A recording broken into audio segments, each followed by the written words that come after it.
नमस्कार, आप देख रहे हैं इंडिया डेली का ये डिजिटल प्लेटफॉर्म। आपके साथ मैं हूं किरण। अभी सबसे बड़ा अगर कोई मुद्दा है तो वो है वक्फ बिल संशोधन। जी हाँ, क्योंकि संशोधन के साथ ये वक्फ बिल जो है वो कल लोकसभा के अंदर में पेश किया गया। आज राज्यसभा में 1 बजे जो है इसे पेश किया जाना है और उस पर व्यापक चर्चा होगी। कल जो है चर्चा तकरीबन 8 घंटे का वक्त तय किया गया था, लेकिन 8 घंटे का वक्त भी मुनासिब ना हो सका, यानी कि बहुत कम लगा, क्योंकि 12 घंटे और देर रात तक ये चर्चा जो है वो लोकसभा के अंदर में चलती रही, जहां पर पक्ष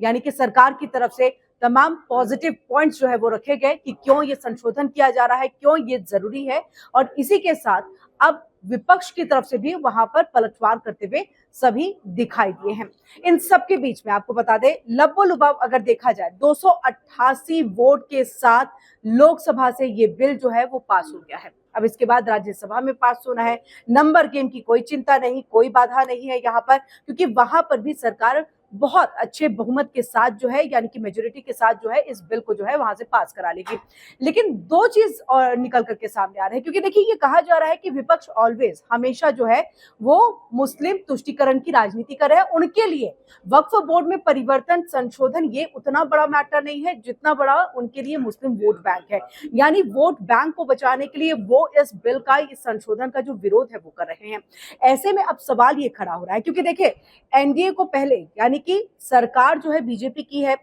उसमें एनडीए का यानी कि उनके जो सहयोगी दल है उनका समर्थन उनको प्राप्त है। जेडीयू है, टीडीपी है, चंद्रबाबू नायडू की तरफ से पहले ये बात आ रही थी कि नंबर गेम में कहीं ना कहीं सरकार पिछड़ जाएगी, यानी बीजेपी इसको पारित नहीं करा पाएगी। लेकिन किस तरह से यहाँ पर पूरी तरह से सब कुछ मोल्ड हो गया, चीजें बदल गई, ये एक बड़ा सवाल यहाँ पर खड़ा हो रहा है कि आखिरकार नीतीश कुमार जो लगातार बात कर रहे थे कि ये संशोधन सही नहीं है, मुस्लिम के अगेंस्ट में है और एक समुदाय पर कहीं ना कहीं ये गलत जो फैसला है वो थोपा जा रहा है, और टीडीपी की तरफ से भी इसको लेकर के कुछ इसी तरह के स्वर जो है वो सुनाई दिए थे। ऐसे में देखिए अब तो समर्थन प्राप्त हो गया, 288 वोट यहाँ पर जो है वो मिल गए हैं। यानी कि जो प्रॉपर एनडीए है, जो सरकार है, उसमें सभी दलों ने जो है एक साथ मिलकर के पूरे समर्थन जो है इस बिल को अपना दिया और इसके साथ लोकसभा से ये पास हो गया है। तो क्या अब नीतीश कुमार के पाले से, क्या अब जेडीयू के पिटारे में मुस्लिम वोट बैंक जो है वो नहीं आ पाएगा? ये बात समझने की है, क्योंकि देखिए उन्होंने यहाँ पर बीजेपी को अपना सपोर्ट दे दिया, सरकार को अपना सपोर्ट दे दिया है कि बिल आप पास करा लीजिए, ये बिल जो है, ये संशोधन जो है वो सही है। तो क्या अब आने वाले बिहार के विधानसभा चुनाव में, क्योंकि देखिए इसी साल ये चुनाव होना है, और ऐसे में अब क्या ये मुस्लिम वोट बैंक छिटकेगा नीतीश कुमार के पाले से? और इसी के साथ टीडीपी की अगर हम बात कर ले, क्योंकि देखिए वहां पर भी तकरीबन 70% जो है मुस्लिम मतदाता है, तो क्या चंद्रबाबू नायडू ने भी, उनकी पार्टी ने भी समर्थन दे दिया है, तो उनके पाले से भी ये वोट बैंक जो है वो छिटकने वाला है? ये तो चलिए कुछ ही दिनों में साफ हो जाएगा, क्योंकि इसी साल मैं आपको जिस तरह से बता भी रही हूँ कि देखिए बिहार में विधानसभा चुनाव होने हैं, उसकी तैयारियां जोर शोर से जो है वो शुरू हो चुकी हैं। अमित शाह जो है वो बिहार के दौरे पर भी गए हुए थे। लेकिन अगर यहाँ पर वोट नहीं मिलता है मुस्लिम्स का, नीतीश कुमार को, जेडीयू को, तो ऐसे में ये समझा जा सकता है कि हाँ, मुस्लिम तुष्टीकरण की राजनीति कहीं ना कहीं वोट बैंक के लिए जब लोग करते हैं, पार्टियां करती हैं, तो वो अपने फायदे के लिए करती हैं। लेकिन अगर वापस से जीत करके एनडीए की सरकार बिहार के अंदर में बनती है, वापस से अगर नीतीश कुमार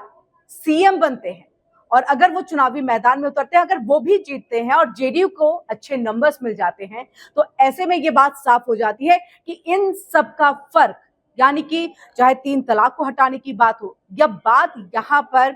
आप वक्फ बिल संशोधन की कर ले, या तमाम बातें कह ले कि देखिए मस्जिद जो है वो हटा दिए जाएंगे, कब्रिस्तान जो है हटा दिए जाएंगे, ईदगाह को यहाँ पर खत्म कर दिया जाएगा, यानी ये मुस्लिम के अगेंस्ट में ये बिल है, तो इन सबका फर्क नहीं पड़ेगा।